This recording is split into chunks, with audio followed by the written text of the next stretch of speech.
આજ રોજ ચૂંટણીના પરિણામ આવતા લોકોએ ચૂંટણીમાં જંગી બહુમતથી જીતાડ્યા છે જિલ્લા પંચાયત અમારા ઉમેદવારને. એના તમારા મારફતથી લોકોને બહુ બહુ અભિનંદન આપું છું. ખૂબ અભિનંદન પાઠવતા જીતના મુખ્ય કારણ શું રહ્યા? હવે જીતના મુખ્ય કારણ એવું છે કે અમે લોકો ડોર ટુ ડોર પ્રચાર કર્યો. અમે લોકો પાસે ગયા, કોઈ બી માણસ ચૂકી નહીં જાય એવી રીતે કાળજી રાખી અમે લોકો પાસે. લોકોનો સહકાર પણ મળ્યો અમને, એનું પરિણામ પણ મળ્યું અમને. અને લોકો અમને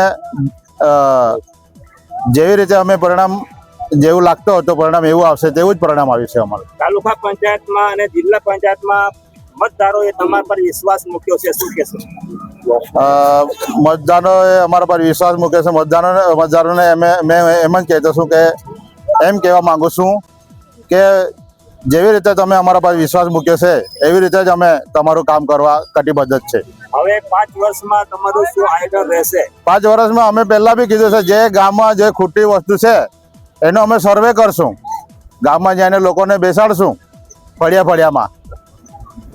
મોદી સાહેબની યોજના જેટલી છે એ લોકો પાસે નહીં પહોંચે અમે પહોંચાડશું. આજે ભવ્ય વિજય મેળવ્યો છે ત્યારે તમારા રાજકીય જીવનમાં તમારો આજનો જે ભવ્ય વિજય થયો છે, તમારો જીવનમાં આજે કેવો અનુભવ થઈ રહ્યો છે તમને? હવે અમારા જીવનમાં ચૂંટણી તો બહુ અમે પહેલાં પણ બહુ જીત્યા છે, પણ આ ચૂંટણી હતી એ અલગ જ ચૂંટણી હતી અમારી.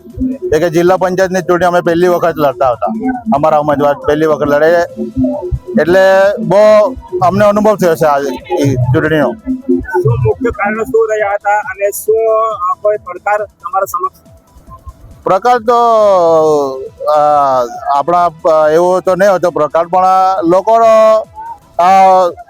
જિલ્લા પંચાયતમાં એમ બી તાલુકા પંચાયત ઓછી હતી અમારી, એટલે અમને બહુ મહેનત કરવા પડી. એમ તમામ મતદારોને શું સંદેશો આપશો? તમામ મતદારને એ સંદેશો આપીએ કે જે તમારે અમે કામ કરવા છે અમે કામ કરશું ને તમારું.